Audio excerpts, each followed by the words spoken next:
The Christmas and New Year holiday season is coming. To some people, this might be the last week that you are actually going to the office. And then there are Christmas decorations and everywhere. You go into shopping mall, you watch TV, they are everywhere. But for me, I personally found Christmas is a very stressful time, it's a very stressful season. As a matter of fact, when I'm making this recording right now, on the back of my head, it's like, oh, I need to send that postcard. Some people send me a postcard, and I feel like I really have to return that postcard really soon before it's too late. If I found the Christmas and New Year season very stressful, I'm sure that there are some other people who found it stressful as well. So today, I would like to talk to you about how to manage the Christmas and New Year season stress. I'm going to talk as three different groups. The first group is if you are with your big family, and then if you are alone in this festival season and how to coping with that loneliness. And if you are actually grieving in this season, and because the festival season really amplified and enlarged the grieving. So there's some common stress that people experienced in Christmas time that I will break it down for you.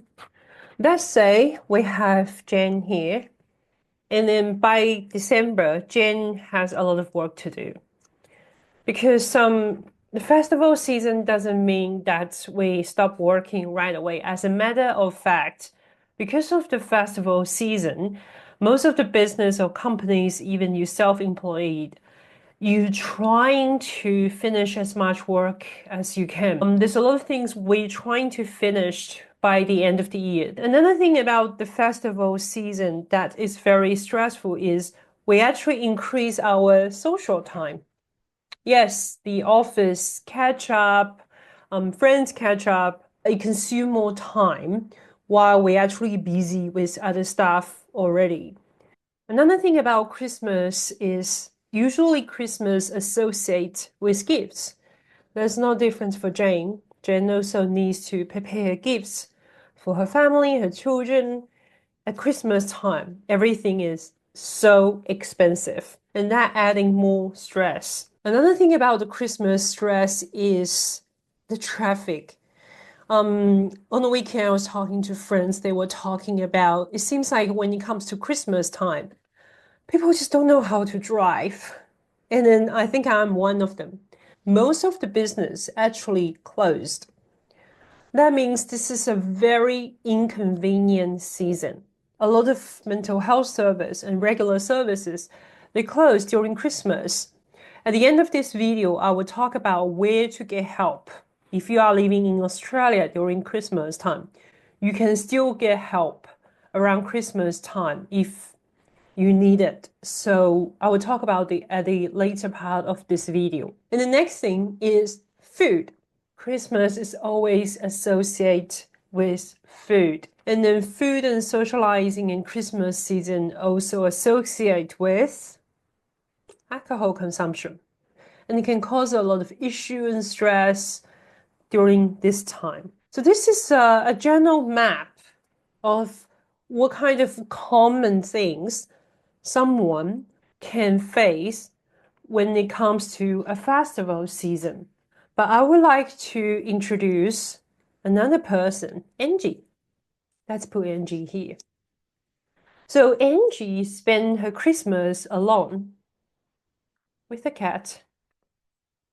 Yes, that's my cat. I spend a lot of Christmas time alone. Christmas and the New Year season amplify your feeling of loneliness, especially when you spend a lot of time on social media. When other people are posting photos and videos of their family, of the festival season, and being a person alone in this season is even harder. And then it feels just so isolated when you see other people celebrating Christmas. And the third group of people, Michelle here, experiencing some change in her life. and she's feeling very, very sad. It could be any kind of changes. Some people might have a breakup before the festival season. And then some people might not be with their loved one. Grieving and loss is just really, really getting bigger when it comes to the festival season, when you see everybody is celebrating and you are alone here, feeling you are the only one and feeling sad in this world. So I would like to talk about how can we managing all this thing. So for Jane's scenario, the first thing I recommended Jane to do is to set a clear boundary. Setting boundary doesn't mean that we push everyone away. Setting boundary is a way to show people, hey, this is what I like and this is what I like to do. You have the right to say, I want to be alone. I would like to take a walk by myself. Is to protect you. Set your boundary. If you think socializing is too much, say no. If you think the gift is too expensive, it's okay to say no. People will still love you, even you say no to them. And then if people do hate you because you didn't go to their party once or because you didn't buy them an iPad, I think it's time for you to rethink if they are the people to be with. The second thing is to keep your routine.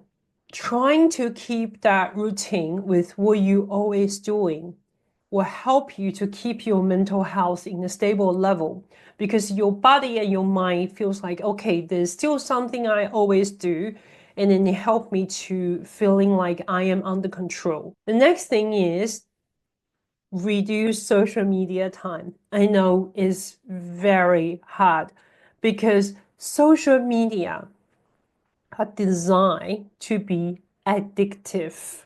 If you are with your family, focus on each other, not the social media. You can play card games, you can make some art together, there's color by numbers, you can make some craft together. What I'm going to talk about the next, the expectation. So Christmas time has expectation. I'm trying to get my hard garbage done, I clean the house, I get the garden done, which takes a lot of time and energy, and manage your expectation. If you are not the giraffe at this time, you don't have to reach for the fruit tree this high. It is okay to just pick up some fruits from a small tree. One of the most important tip of today, if you forget about everything I said, remember Christmas season and the New Year season is just another day of the year. So leave it as just another day of the year. And then that will help you to reduce a lot of expectations and then help you to feel better. Now let's focus on Angie. Angie is going to spend her Christmas alone with the cat.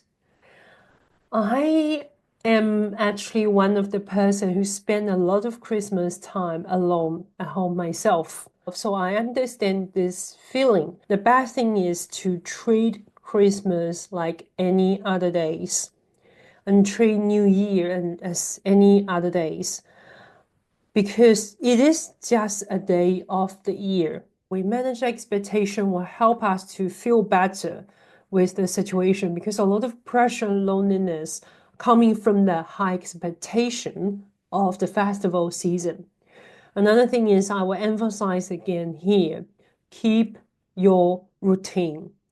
So if you running every day or if you painting every day, or if you like to go out and have a coffee, I know a lot of coffee shops were closed, but trying your best to keep that routine going and don't change it too much just because it's a festival season. The next thing you can do is even before Christmas come, before the Christmas day and New Year day, New Year Eve day, you plan for something for that day, something that makes you feel joy and you feel happy about.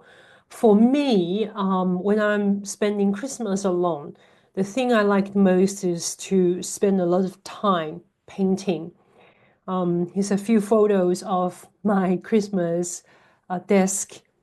I make a huge chaos when I create that Christmas New Year season because I art making, because I feel like, okay, now is a time I don't have to go to work. I can fully relax and focus on my art making. So plan for something earlier. And now I'm going to move to Michelle, which is a very hard situation and time for Michelle, because Michelle is grieving. Grieving in the festival season is the hardest one. The thing is, the festival season, everywhere is promoting for joyfulness, and everyone seems to be very happy. And then you have this feeling of the whole world is happy, but not me.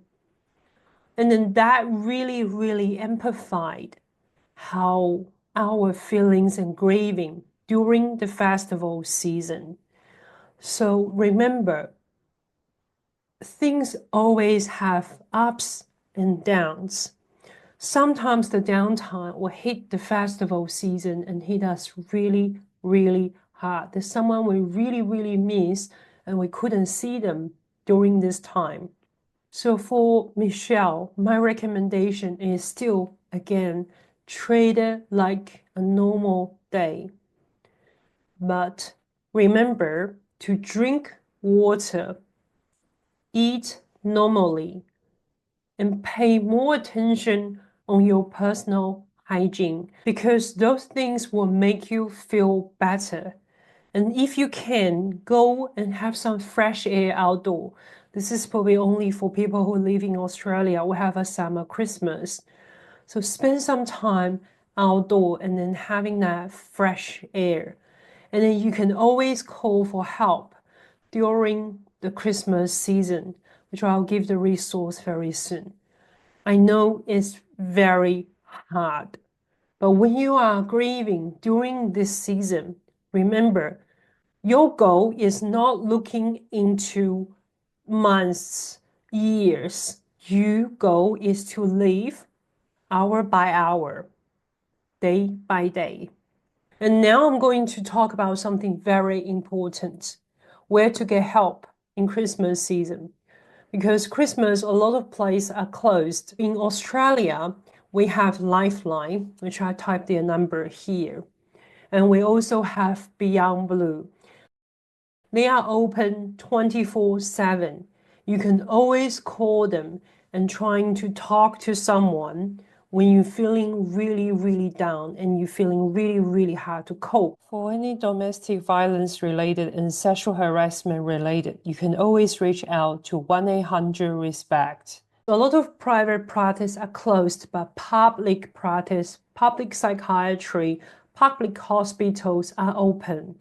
And you can always reach out your CAT team if you are in a very, very stressful situation.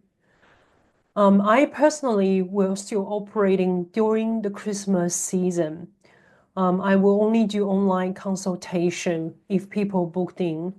And you can always message me on LinkedIn. You can also email me. This is my email. So reach out to me if you want to talk to someone. I hope everything here help you to cope with the festival stress. And then everybody have a safe festival season. Bye for now.